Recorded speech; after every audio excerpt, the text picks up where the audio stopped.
micro-casque. Pas de diaporama. Pas de diaporama. C'est à vous, à tout à Je n'ai l'heure. rien préparé, je ne sais pas ce que je vais dire, donc, mais ça tiendra quand même jusqu'à 23h, comme promis. C'est ça, Écoutez, je suis ravi d'être là ce soir. D'abord, merci à toute l'équipe du MEDEF. J'ai été accueilli vraiment comme un roi, donc je veux bien revenir la semaine prochaine, éventuellement la semaine d'après, même s'il n'y a pas d'awards. Voir notamment cette belle île de haut ce matin par temps clair, c'était juste un moment magique, même si les petits plongeons de l'hélicoptère par moment vous tendent un peu, mais c'est plutôt sympathique. Et puis la deuxième expérience incroyable que j'ai vécue hier, c'est de faire le journal de 20h à 19h. Et ça, pour moi, c'était une vraie découverte. Donc le fait d'avoir 1 heure d'avance sur le reste du monde pour l'information est un moment assez surprenant sur Antenne Réunion, et c'était un grand moment de plaisir. Écoutez, je suis ravi d'être avec vous ce soir pour parler d'ubérisation, mais plutôt de transformation digitale, parce que le terme d'ubérisation commence à avoir fait un peu son temps, et on va commencer vraiment maintenant à parler de ce digital, ce numérique, ces technologies, avec des technologies beaucoup plus fortes, beaucoup plus puissantes, qui ne vont pas changer simplement des modèles économiques, mais l'être humain, la relation à l'être humain, et peut-être même la définition de ce que nous sommes nous-mêmes. Et là, effectivement, ce sont des questions beaucoup plus importantes, parce que savoir ce qu'est un homme, une femme, à l'heure où la génomique, la capacité de reproduire sans passer par la gestation humaine, le fait de pouvoir augmenter, transformer, interfacer l'homme, pose des questions beaucoup plus lourdes que celles de la simple transformation d'un modèle économique, et de savoir si une plateforme est capable de piquer un peu de valeur à un métier, la plupart du temps, souvent existant depuis relativement longtemps. Donc moi, je suis entrepreneur depuis à peu près toujours, donc c'est pas mon métier que de faire des speeches sur scène, de faire des ouvertures de supermarchés ou du bar mitzvah. Donc mon métier, c'est vraiment d'avoir depuis 25 ans un certain nombre d'entreprises qui m'ont amené à passer 10 ans à l'étranger. Alors c'est toujours amusant à la conquête de l'international, on parlait de l'international tout à l'heure, c'est que on vous explique à quel point c'est important d'avoir une stratégie pour partir à l'international, développer de nouveaux pays. Et en fait, c'est ce que je raconte souvent régulièrement. J'ai une stratégie brillante sur l'international. La vérité, en vrai, puisqu'on est entre nous, c'est qu'effectivement, passer après la bulle Internet pour la 5e boîte, qui est une boîte de formation via Internet, plus d'argent, plus d'investisseurs et pas de clients. C'est vrai que c'est assez passionnant dans la vie d'un entrepreneur d'être le premier sur un marché, sauf quand il n'y a pas de marché. Parce que là, vous vous sentez un petit peu seul à vous-même, parce que tout à coup, il n'y a pas de clients qui prennent vos produits. Et donc, moi, je suis parti fin 2001 à l'étranger, m'installer, non pas par stratégie internationale, parce que c'était ça, ou mourir. Donc on peut aller à l'international pour la conquête, on peut aller aussi y trouver un refuge pendant un certain temps, pas fiscal, de raisons tout à fait louables. Et je me suis installé au Maroc fin 2001, j'ai pensé pour 1 an ou pour 1 an et demi, en fait je suis revenu 10 ans plus tard, en vivant principalement en tout cas au Maroc pendant 5 ans, et aux États-Unis pendant les 5 années après.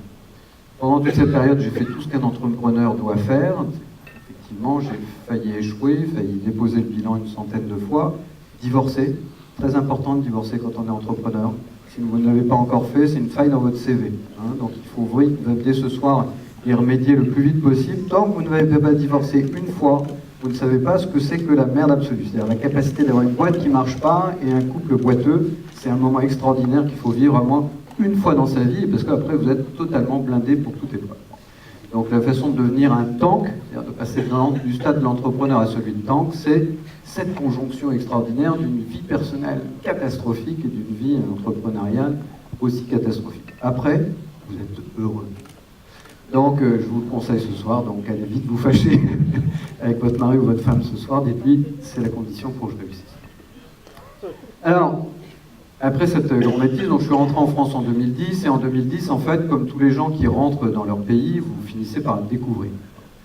Ça, c'est assez surprenant de découvrir son propre pays.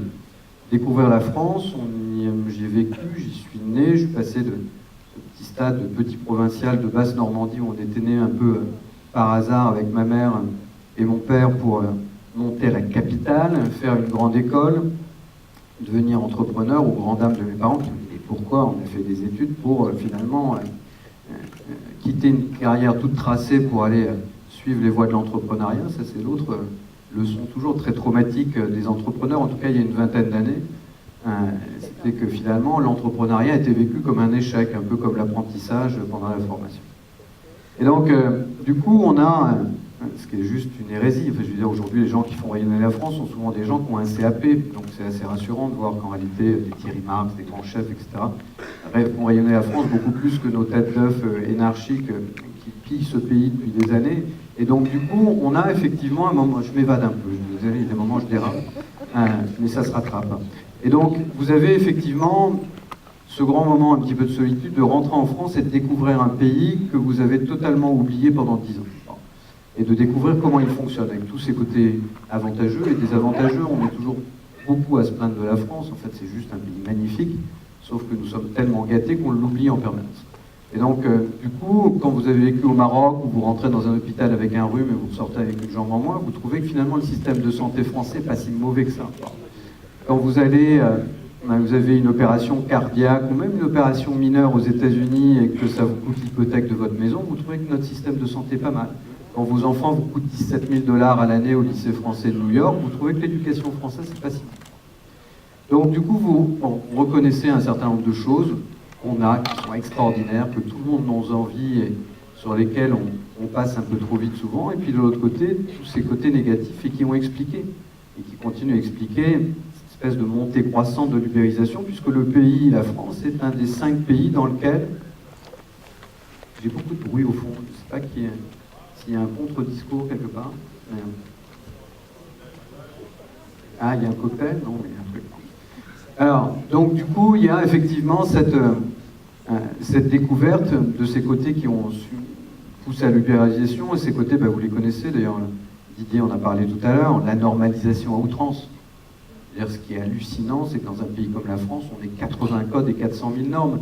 Un pays qui est 400 000 normes, c'est un pays très simple, c'est un pays qui n'a pas confiance dans ses citoyens. Vous n'avez pas besoin de régir la vie de chacun de vos citoyens si vous avez confiance en eux. À partir du moment où on n'a pas confiance dans les gens, on dort. Bon. Et ça, c'est une folie tout à fait française, et en plus, quand on a une norme européenne, on l'a fait encore pire en France. Ça, on adore. Allez, je te rajoute un petit cran, ça fait un peu plus mal.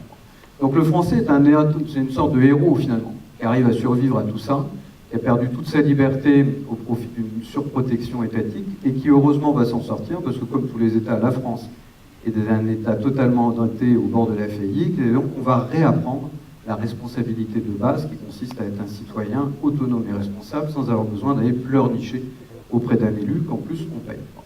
Donc du coup, l'idée c'est vraiment très intéressant de voir que l'ubérisation, s'est étendue sur cette espèce de terreau prospère de normalisation, féodalité, profession protégée, licence à tout prix, carcan administratif, 57% du PIB par l'État, et tout à coup, on voit débarquer cette espèce de horde sauvage de Uber, d'Airbnb, de Lyft, de Deliveroo qui débarque en France avec un succès colossal.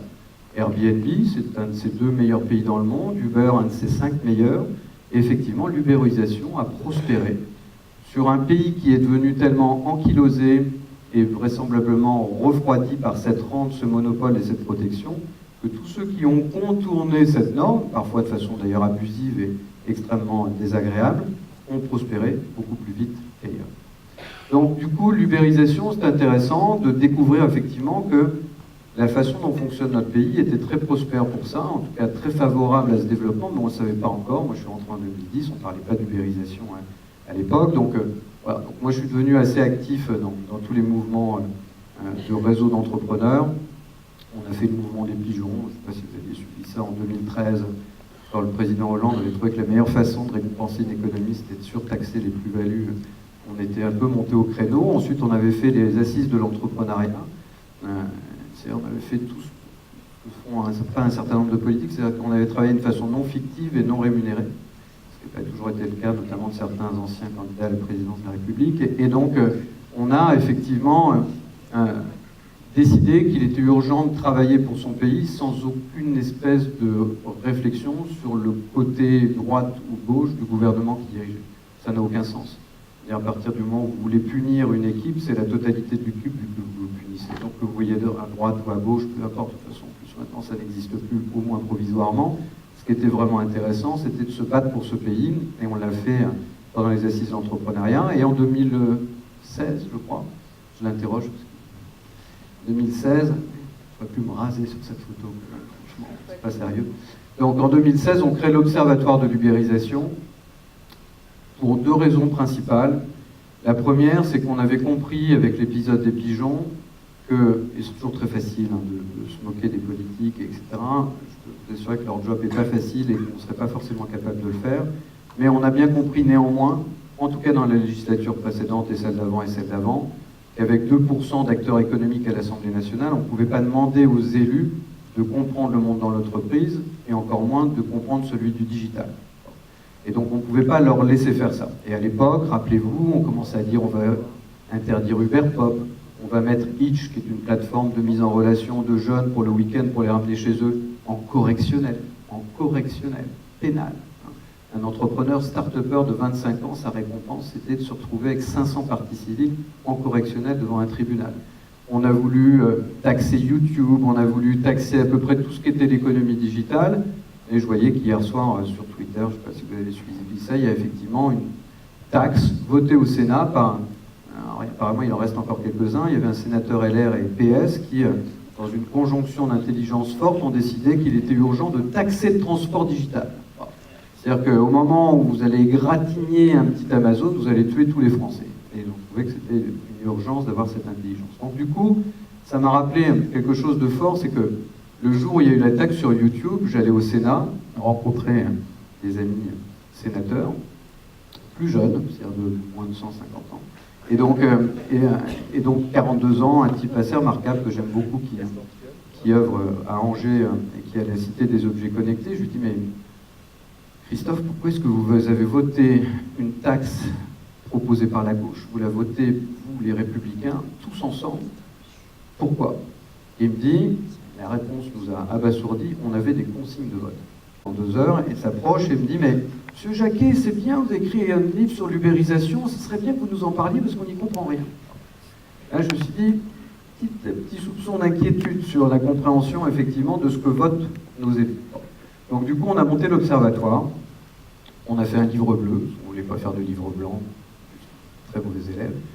On a essayé de réfléchir à l'investissement, l'éducation, c'est-à-dire la totalité d'un système, là où beaucoup, effectivement, de réflexions qui sont souvent prises au niveau d'un certain nombre de réflexions politiques ou autres, c'est de mettre tout en silo et d'essayer de régler les problèmes d'un point de vue technique. En réalité, le digital, c'est un questionnement de la société. Donc si vous ne l'apportez pas de façon sociétale complète, systémique, disent les profs de management, c'est horrible qui ne veut rien dire, mais néanmoins systémique, là, vous n'abordez rien. Parce que ça questionne tellement de choses, et c'est ce à quoi je vais venir maintenant, que si vous n'interrogez pas chacun des compartiments qui transforment cette société, ça ne sert à rien de l'interroger. Donc ce qui est très important, c'est de se poser des questions avant d'apporter des réponses.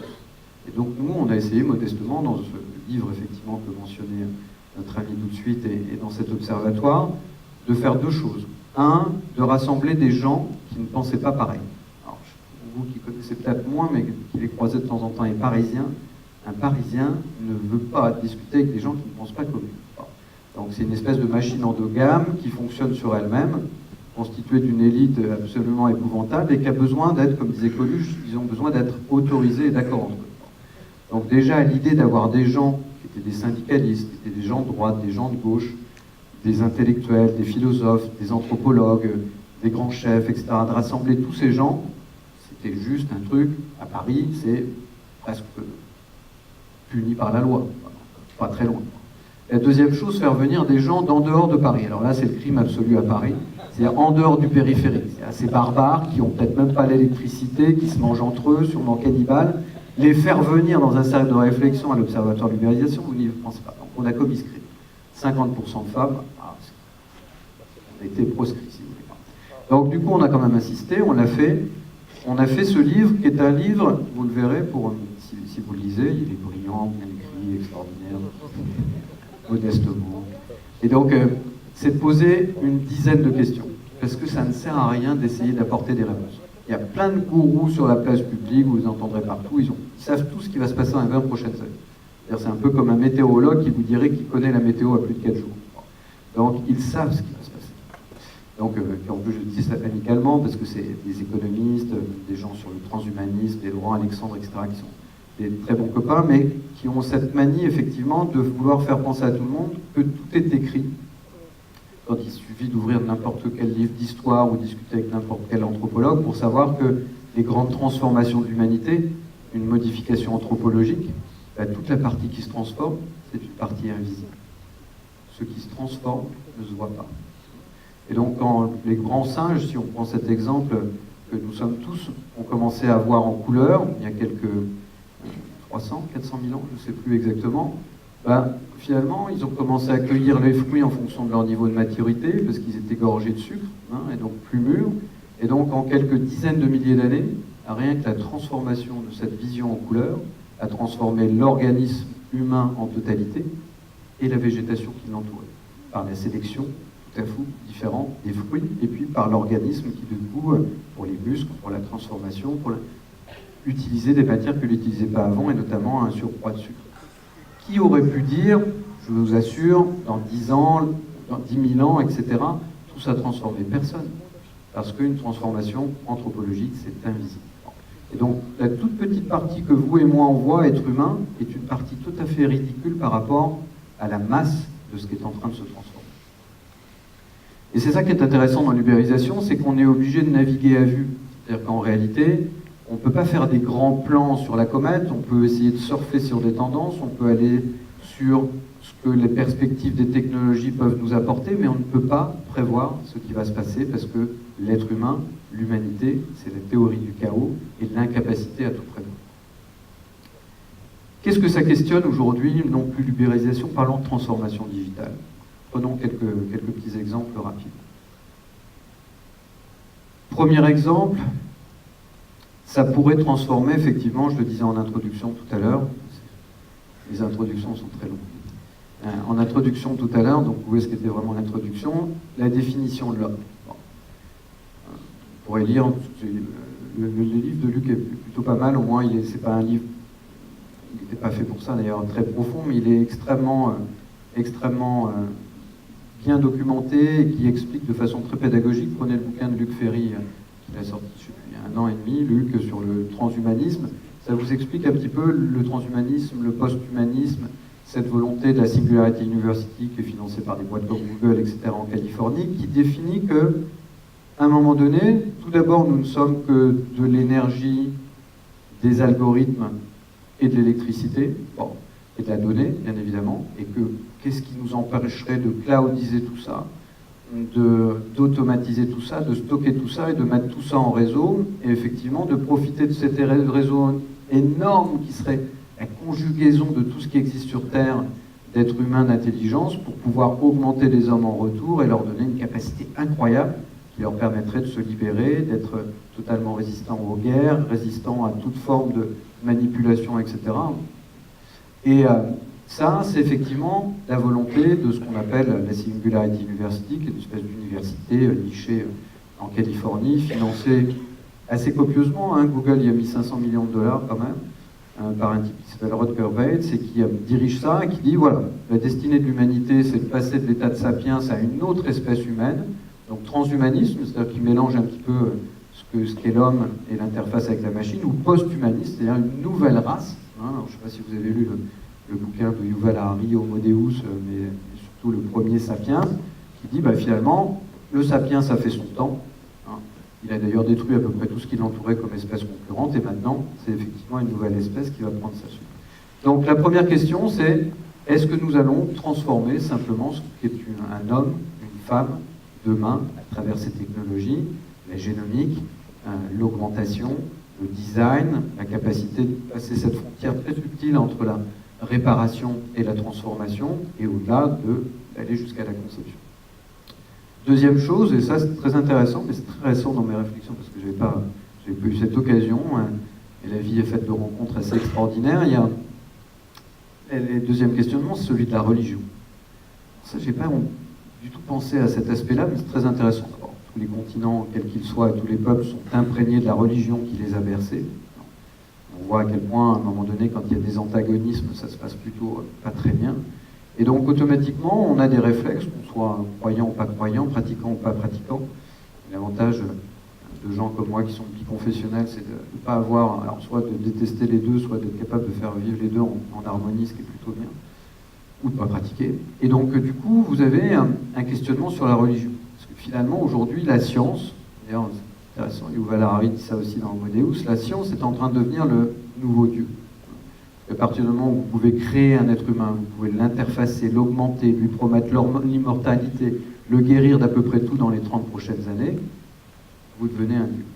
Plus besoin d'attendre le paradis pour quelque chose de mieux. Non, le paradis sera directement sur Terre. Donc c'est la fin des religions.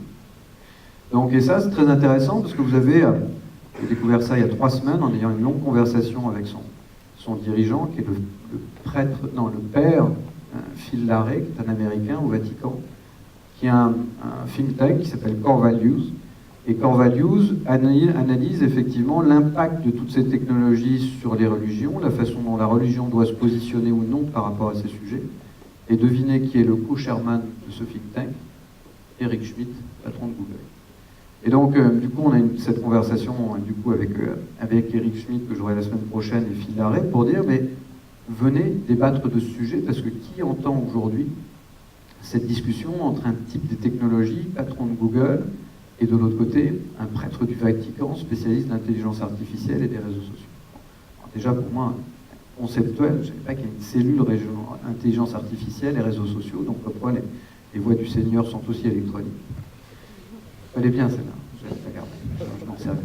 Et donc, du coup, mais la semaine prochaine, j'aurai le rabbin Jacques Lubovitch, je crois, qui est effectivement exactement la même question pour la religion juive, et on n'a pas pour l'instant encore trouvé pour les autres religions, mais effectivement il y a certainement quelque chose. Donc le questionnement sur la religion est essentiel. Et la grande crainte de la plupart des religions, c'est que si la science remplace Dieu, que deviennent-ils? Et finalement, dans cette espèce de religion qui est aussi, au-delà du fait d'avoir été un instrument de pouvoir, de classification, de contrôle, c'est aussi une façon de concevoir le bien, le mal, ce qu'on doit faire, pas faire. Et on s'aperçoit que finalement, les gens finissent par obéir à ces codes, même quand ils ne pratiquent pas. Donc ça imprègne très fortement notre vie. Donc qu'est-ce qui se passe après? La troisième chose que ça questionne, pour en questionner 30 comme ça questionne quoi? Ça questionne un truc très fondamental en France, c'est la rente et la protection. Alors là, ça a été un choc fondamental parce qu'effectivement, quand Uber est arrivé sur une profession protégée sur laquelle les taxis payent une fortune, à Paris c'est 240 000 € une licence, et vous avez tout à coup quelqu'un qui ne comprend pas pourquoi il a payé pour avoir son territoire, comme au temps de la vassalité, et de l'autre côté, de quelqu'un qui arrive avec un client qui le plébiscite et qui dit « je m'en fous des normes, ce que je veux, c'est un service qui marche et qui fonctionne ». Et donc du coup, ça a questionné énormément notre société française, parce que toutes ces protections qu'on a mises en place pour de très bonnes raisons à l'issue de la Seconde Guerre mondiale, et qui ont fini par devenir vicieuses et rentières, sont un obstacle incroyable à l'innovation, un pourrissement incroyable pour l'innovation, et donc pour notre pays, qui le met dans cette stagnation qu'on connaît aujourd'hui, et qui a été très vertueuse pendant un temps, et catastrophique pendant le deuxième. Et tout à coup, un acteur sorti de nulle part, avec une petite appli, né en France en plus, je ne sais pas si vous connaissez l'histoire d'Uber, finit effectivement par mettre en cause quelque chose qui est ancré dans le marbre, écrit quasiment dans la loi, par le prix de la licence, qui est une déviation du système qui n'est pas prévu, puisqu'au début c'était gratuit. Et de l'autre côté, avec une société que vous connaissez peut-être, G7 Taxi Bleu, qui avait quasiment 50% des chauffeurs et 50% des courses en région parisienne. Et finalement, c'est symptomatique de toute la société française. On a voulu à un moment donné protéger cette profession, faire en sorte du politique à imposer l'application et le respect du droit. Et de se poser la question si au bout d'un moment, le plus important c'est le respect de la norme ou la satisfaction du consommateur que vous êtes, que je suis. Et que finalement, si le consommateur dit « je veux », qui est le législateur pour dire « tu ne l'auras pas ». Donc c'est un vrai questionnement. Je ne sais pas qu'est-ce qui est bien et qu'est-ce qui est mal. Je ne suis pas en train de faire un jugement, même si j'ai ma petite idée, vous en doutez. Mais néanmoins, c'est un questionnement intéressant.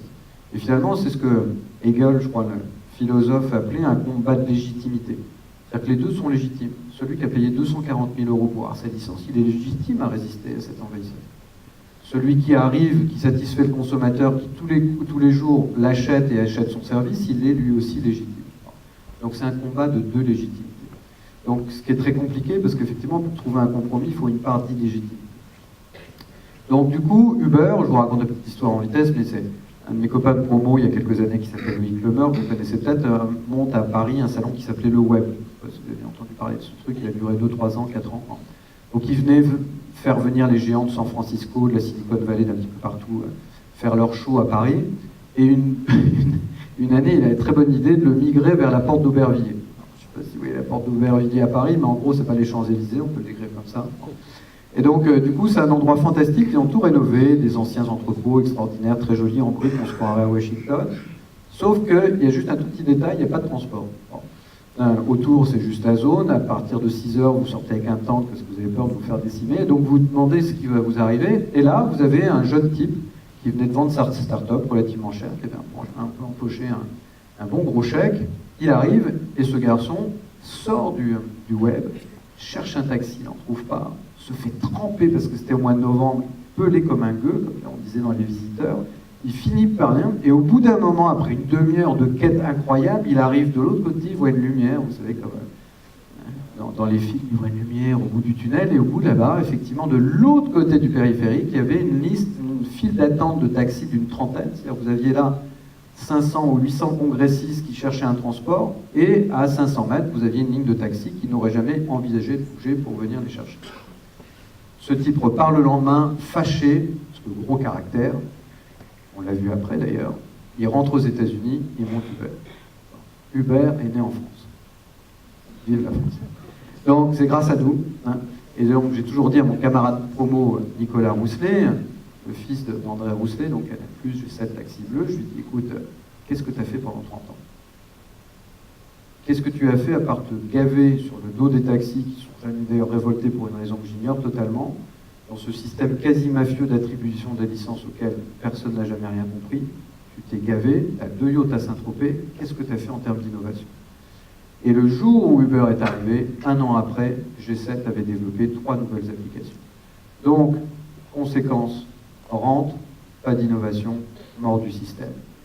Pas de rente, innovation, la compétition, c'est encore ce qu'on a inventé de mieux pour vous, pour moi, entrepreneur, pour se remuer les fesses. Même si, à un moment donné, qu'est-ce que cherche une boîte comme Uber, comme Lyft, comme Deliveroo, comme Amazon? C'est de devenir un monopole. Donc c'est vrai, c'est assez amusant, parce que finalement, ces boîtes passent leur temps à essayer d'écraser des monopoles pour en devenir un eux-mêmes. Ça, c'est le paradoxe de l'entrepreneuriat un peu mondialisé. Donc, ça questionne nos lois, notre système, et puis dernière chose, bien évidemment, et j'arrêterai là parce que la liste est longue, ça questionne aussi, bien évidemment, et vous l'avez entendu à de nombreuses reprises, notre droit du travail, la façon dont sont structurés les rapports entre les entreprises et leurs employés, puisque là, on a des entreprises et des indépendants. Alors la grosse bêtise qu'on a fait en France, c'est d'appeler le système des auto-entrepreneurs entrepreneurs. Alors ça, le problème de la sémantique, c'est que c'est comme le chewing-gum à la chaussure, ça ne décolle pas. Donc, les Américains appellent ça des self-employed, donc des auto-employés. Donc, on aurait dû appeler ça des auto-employés. Mais le fait qu'ils soient appelés entrepreneurs, ça a cristallisé toutes les passions des syndicats, de la gauche, de l'extrême-gauche, en disant c'est de l'auto-esclavage moderne, ce sont des entrepreneurs, mais ils ne sont pas indépendants, donc il faut les requalifier en contrat de travail. Comme si le fait de les requalifier en contrat de travail allait régler le problème fondamental. Donc le questionnement qu'a amené l'ubérisation, c'est de dire, est-ce que véritablement un contrat de travail, c'est ce qu'on a trouvé de mieux. Est-ce qu'un contrat de travail garantit la protection de ceux qui travaillent? Est-ce qu'un contrat de travail garantit la liberté qu'on a de faire ce qu'on veut quand on veut? Et la réponse était mitigée. Oui, par certains côtés, non de l'autre. Je m'explique. Bien évidemment, un auto-entrepreneur qui livre pour Deliveroo, Amazon, ou qui conduit un truc chez Uber, chauffeur privé, etc., bien évidemment qu'il est en situation de dépendance économique. Même s'il a 2 applications, puisqu'en général ils ont tous 2 téléphones et 2 applis, il est en état de dépendance. Et comme on l'a rappelé 50 milliards de fois, franchement, vous et moi ma boîte fait quoi? Un peu moins celle-là, un peu moins d'une 50aine de personnes. Expliquez-moi, c'est Didier, je crois, à nouveau, qui parlait tout à l'heure des délais de paiement. Expliquez-moi en quoi une PME en France qui dépend à 70% d'un donneur d'ordre, qui est un grand groupe français, qui ne le paye pas, qui connaît tous ses comptes par cœur et lui impose ses conditions, en quoi ne sommes-nous, nous, entrepreneurs, indépendants? Et est-ce que ça vous a pris soir de folie en rentrant chez vous de dire je vais demander à être requalifié comme travailleurs de Total, de Alstom, de trucs qui sont effectivement mes donneurs d'ordre. Jamais. Est-ce que ça nous en rendra d'ailleurs plus heureux? Je ne suis pas sûr non plus. Donc, la vraie question, c'était de savoir, tout à coup, dans un pays qui a toujours refusé de se poser la question de savoir comment fonctionnait son système social, qui a continué de considérer le CDI comme un graal absolu, alors que pendant 30 ans, il n'a fait qu'une chose, c'est d'interdire la porte de l'emploi à tous ceux qui voulaient y rentrer, pour préserver ce qui était à l'intérieur. On n'a pas voulu reconnaître cette folie-là pendant 30 ans, et tout à coup, l'ubérisation, de façon brutale et violente, nous l'impose.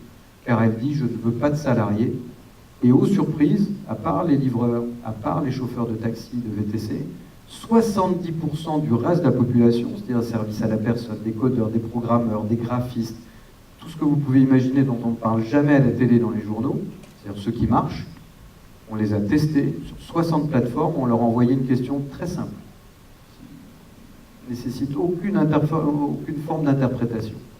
Si demain on vous offre un CDI, voulez-vous un CDI et quitter votre régime d'indépendant? Réponse, jusqu'à 82% sur certaines plateformes, non. Nous ne voulons pas de CDI. C'était une surprise. Dans le pays où le CDI passe que pour le Graal, où moi quand je vivais aux États-Unis, il y avait les manifestations dans la rue contre, c'était quoi, le CPE, le je sais plus quoi, c'était Villepin, etc., avec ces jeunes qui descendaient dans la rue, qui n'avaient jamais travaillé mais qui voulaient déjà avoir une retraite. On avait effectivement ce spectacle pitoyable depuis les États-Unis de gens qui ne réalisaient pas qu'en réalité, à force de protection des gens à l'intérieur, on leur interdisait à eux-mêmes qui manifestaient dans la rue de rentrer dans ces entreprises. Et aujourd'hui, à un moment où après 2008-2009, jusqu'à 30 ou 35%, je crois ici, à La Réunion, 50% des jeunes sont sans emploi, on n'a pas compris que ce système leur interdisait, entre autres, l'emploi. Donc du coup, c'était un questionnement incroyable. Incroyable. Et tout à coup, vous avez, sur certaines plateformes, je le précise à nouveau, hors VTC, hors livreur, 82%, jusqu'à 82% qui disent non. Je donne un exemple très simple. En France, en métropole, au sens large, je n'ai pas les statistiques pour La Réunion, moi je prends toujours cet exemple, je me rabâche un peu, mais il m'a vraiment marqué. On forme tous les ans entre 15 000 et 18 000 esthéticiens. Profession qu'on adore. Masque, coiffe, à qui vous fait des faux ongles, enfin personnellement je porte très peu, mais 18 000. Je me suis dit, waouh, 18 000 esthéticiennes formées chaque année, il doit y avoir une demande du marché colossale. On renseigne avec la présidente de la Fédération pour l'esthétique, qui nous a rejoint dans l'observatoire, et me dit, bah non, Denis, aujourd'hui on a entre 3 000 et 5 000 jobs à pourvoir. Je lui dis donc, tu es en train de m'expliquer que dans la moitié des cas, ce sont des formations à 5-6 000 euros l'année dans des écoles privées, donc les filles, 95% de jeunes femmes, les filles payent pour aller à l'LPE, au Pôle emploi. C'est mon âge, excusez-moi. Et donc, je suis senior. Donc Alzheimer bientôt. Et donc, du coup, 6 000 euros pour aller au Pôle emploi. C'est-à-dire, c'est une cotisation inversée, c'est un nouveau concept, vous payez pour rentrer au Pôle emploi. C'est une autre tactique. Et donc là, je me suis dit, mais qu'est-ce qui se passe? Et tout à coup, une jeune femme qui s'appelle Morgane, en France, là aussi, mais il y en a en Allemagne, en Italie, etc., monte une application, vous pouvez regarder, qui s'appelle Pop My Day. Et Pop My Day met des esthéticiennes à domicile, effectivement, qui peuvent vous donner des soins. Pourquoi? Parce que 80, je crois, 7 ou 8% des utilisatrices sont là, à nouveau des femmes, mais plutôt des femmes qui travaillent, professionnelles. Quand elles veulent un soin, bah, c'est toujours à l'heure où les magasins sont fermés. Et donc, du coup, bah, Pop My Day a permis de dire, bah, c'est le samedi soir, c'est le dimanche, c'est les jours fériés, c'est quand je veux. Vous voulez savoir le résultat de cette petite application? Après 2 ou 3 ans. Les jeunes femmes qui travaillent sur Pop My Day, les meilleures d'entre elles, sont, tenez-vous bien, à 2 000 euros net par mois. Pas à plein temps, à mi-temps. 2 000 euros net par mois à mi-temps. C'est-à-dire 4 000 euros net par mois à plein temps. C'est-à-dire le salaire, plus que le salaire d'un étudiant sorti d'HEC, de l'ESSEC, de l'ESCP ou de Centrale. Donc, c'est quoi la moralité des choses? C'est-à-dire qu'à un moment donné, et là on les a sondées aussi, les filles, elles ont dit, mais non, mais jamais plus de ma vie un CDI. Je choisis quand je travaille. Je n'ai pas besoin d'attendre effectivement 2 ans de débat avec Anne Hidalgo à la mairie de Paris pour savoir si je peux bosser le dimanche. Je m'en tape d'Anne Hidalgo, je bosse quand je veux. D'accord? Donc elles ont décidé de travailler quand elles voulaient, quand il y avait des clients, pas à un prix cassé, ce que promet souvent le digital, à un vrai prix supérieur ou égal à celui qu'on trouve dans un salon. Et ça lui permet, avec la géolocalisation, au lieu de faire des allers-retours dans tout Paris, etc., c'est dans un cercle maximum de 2 ou 3 km au max. Donc au lieu de faire 4 soins dans la journée, elle peut en faire 8. Géolocalisée, on sait chez qui elle est, donc en toute sécurité, pas de harcèlement sexuel, pas de gestes déplacés, etc. On sait où elle est à tout moment, il ne peut rien lui arriver. Mode et modulo poids, pas de contrat de travail, pas de CDI, 2 000 € par mois. Elle choisit ses vacances, elle choisit ses arrêts, elle choisit son rythme, elle choisit son volume. Elle n'a en aucun cas envie de la législation française sur le droit du travail. Donc, je ne veux pas passer pour un dangereux libéral du numérique, mais néanmoins, ça devrait quand même un tout petit peu nous interroger. Et donc ça, c'est le sujet qu'on a abordé, puisqu'enfin, on a une ministre du Travail qui sait de quoi elle parle. On a eu beaucoup de mal à éduquer la précédente, mais celle-là, à un moment donné, vous avez effectivement la capacité de pouvoir faire passer des messages forts, et non pas pour marginaliser ou précariser les plus faibles, mais vous avez passé cette jeune femme qui pouvait gagner au mieux au SMIC, ou dans 2 cas sur 3 être au chômage, à une jeune femme qui est sécurisée, qui gagne 100 fois mieux sa vie, et qui contrôle sa vie. Donc, ça questionne plein de choses et je m'arrêterai là. Donc, qu'est-ce qui se passe? Vous m'arrêtez, hein, je déborde tout le temps.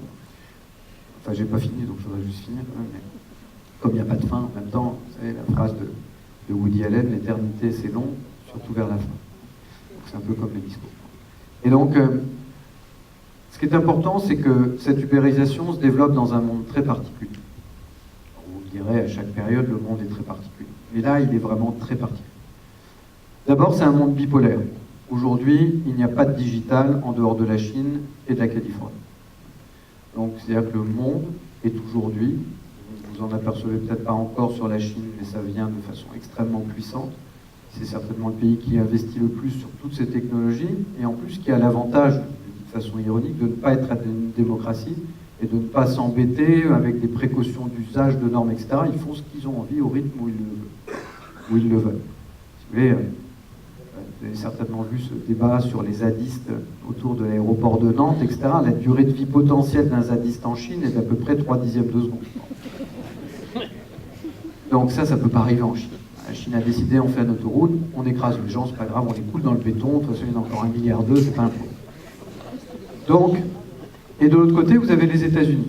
Et les États-Unis continuent à faire ce qu'ils ont toujours fait, c'est effectivement une conquête avec un process, un développement international. Sauf qu'aujourd'hui, c'est très concentré, effectivement, même s'il y a des investissements à Boston, à Chicago, à Philadelphie, etc. Ça reste quand même la poche californienne, et avec un monde très particulier, je vous l'explique juste en 2 secondes. Enfin, ma perception, modestement. La Californie, en très large partie, ceux qui dirigent les grandes boîtes californiennes aujourd'hui sont ce qu'on appelle des libertariens. C'est-à-dire, c'est pas le libéralisme, c'est le stade d'après. Le stade d'après, c'est, en gros, il n'y a pas d'homme, ce n'est pas un animal sacré, c'est effectivement de la data, de l'intelligence, et donc c'est cette fameuse singularité, etc. Et donc ils ont une conception dans laquelle ils disent, regardez les États partout dans le monde, regardez les résultats aujourd'hui, regardez où on en est, ça ne marche pas, nous on va faire mieux. Et Eric Schmidt, vous l'aurez entendu, Peter Thiel, qui a financé Facebook, etc., regardez ce qu'ils disent de façon ouverte, hein, ils s'en cachent absolument pas, ils disent, regardez, les États ça ne fonctionne plus, nous, Google, nous pourrons faire mieux et vous offrir une humanité renforcée, vaincre la maladie, vous permettre dans un premier temps de passer 120 ans et ensuite de devenir immortel. Et le grand mot qui s'est répandu sur la Terre entière aujourd'hui, c'est que le premier homme immortel, et peut-être dans cette salle, est né aujourd'hui. Donc Google a promis qu'on vive jusqu'à 120 ans. Ce qui est quand même très intéressant, à un moment donné où le chômage est à un point incroyable, au moment où la pauvreté s'étend de façon incroyable aux États-Unis, on y reviendra, vous êtes en train de dire à quelqu'un qui va démarrer dans la vie et qui ne trouve pas de job, qui va être comme ça jusqu'à 120 ans. C'est très long, hein, période de chômage de 120 ans. Donc, ça c'est les libertariens américains. Et c'est eux qui, principalement aujourd'hui, s'autocommandent des boîtes les plus puissantes, notamment Google, un peu moins Zuckerberg, qui est un peu sur une filiation intellectuelle différente, mais Peter Thiel, qui est quand même très proche de lui, puisqu'il était sur Facebook avec lui, qui est agrégé de philosophie, et qui lui aussi est dans des réflexions très libertariennes, sont vraiment sur ce sujet. Et puis, si vous allez un jour, vous avez vraiment 30 000 €, j'allais dire à perdre, c'est pas gentil, parce que je pense que c'est quand même intellectuellement intéressant d'y aller, d'aller dans cette singularity. Il y a un des cours, un des après-midi qui vous dit, écoutez, c'est très simple, les technologies, l'intelligence artificielle, l'automatisation et l'interfaçage vont éliminer au moins 40% des emplois dans les 10 prochaines années. Ce qui signifie qu'ensuite le mouvement va s'étendre. Et que progressivement, on sait aujourd'hui, en tout cas, qu'on est incapable de recréer ces jobs. On n'a aucune espèce de début de capacité à les recréer. Pas dans le côté extrêmement massif que ça va prendre, pas tout de suite, pas dans 2 ans, dans 3 ans, mais à partir de la 3e année et pour les 7 années qui vont suivre, vous allez voir. Et donc ils disent, mais c'est pas grave, on va instaurer le revenu universel et les gens qui continueront à être des consommateurs, à vivre tous les jours, vont nous donner des datas et on les paiera pour nous donner ces datas. C'est-à-dire dans ce cours de 30 000 € payés pour une semaine à la singularité, l'un des cours vous explique exactement ça. C'est pour ça que tous ceux d'entre vous qui ont assisté au dernier débat présidentiel en France avec Benoît Hamon et qui pensent qu'il avait inventé la taxation sur les robots, le revenu universel, c'est pas une idée de gauche, c'est une idée de libertarien américain principalement. Donc parce qu'ils savent qu'ils vont détruire beaucoup plus d'emplois qu'ils ne vont en créer, qu'à un moment donné, si on ne veut pas d'explosion sociale, il faudra mettre l'opium nécessaire pour que le peuple reste au calme, et cet opium, ça s'appelle le revenu universel, qui est juste une déclaration d'incompétence absolue, mais c'est comme ça. Et de l'autre côté, vous avez la Chine. La Chine, c'est un mouvement très intéressant parce que la Chine, comme vous le savez, avec la route de la soie, jusqu'au milieu du XVe siècle, a contrôlé 95% du commerce mondial. Et la Chine, par rapport aux États-Unis, qui ont été souvent une conquête par la guerre, par les conflits, la Chine, elle, est une conquête par les commerces. Les Chinois détestent l'affrontement. Pour voir des films de karaté, etc., en fait, ils n'aiment pas ça. Et donc, du coup, excusez-moi, c'est le soleil de ce matin qui commence à monter. Et donc, du coup, les Chinois, ensuite, comme vous le savez, les Européens ont commencé à prendre des bateaux, à conquérir le monde. Et 2 siècles après, au milieu du XVIIe siècle, l'Europe avait 95% du commerce. La Chine a été meurtrie, blessée à un point qu'on n'imagine pas, de voir comment les Européens l'ont détrôné de cette conquête mondiale du commerce pendant 2 siècles et de continuer à maintenir espèce de forme d'imposition pendant des années après. Plus la claque des Japonais qui sont venus les lessiver sur place, qui fait qu'ils se détestent, vous savez, cordialement.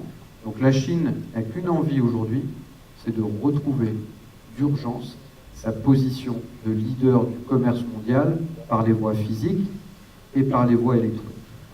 Et donc aujourd'hui, à un moment donné où on a, et c'est bien qu'Emmanuel Macron l'ait fait, on y a participé, on était ravis, mais faire un débat citoyen et un rapport sur l'intelligence artificielle, pendant qu'on fait des débats avec des mathématiciens brillants et des grands foulards, de l'autre côté, la Chine investit en moyenne 5 milliards de dollars sur l'intelligence artificielle à peu près tous les 15 jours. Alors on pourrait être un peu taquin et dire lequel des deux va l'emporter. Mais je ne suis pas taquin. Mais c'était bien, parce que quel est celui de nos anciens présidents qui a un jour parlé de nouvelles technologies, d'intelligence artificielle? Aucun. Bien fréquenté Hollande, prend un pigeon et le truc, un type charmant, très drôle. Alors là, pour le coup, pour se marrer, c'était fantastique. Mais qui pigeait rien à rien. Quant à Sarkozy, quand il a découvert Le Bon Coin, c'était un truc lumineux. Lui qui pensait que Le Bon Coin, c'était l'Élysée. Effectivement, une grande surprise de découvrir que c'était aussi un site internet. Donc on a enfin un président qui sait parler de technologie, c'est intéressant, mais aujourd'hui, ce qu'il nous faut, c'est un sursaut d'investissement. Merci de nous aider. Merci de nous avoir tenu en haleine jusqu'à cette heure avancée de la soirée. Mesdames et messieurs, l'Assemblée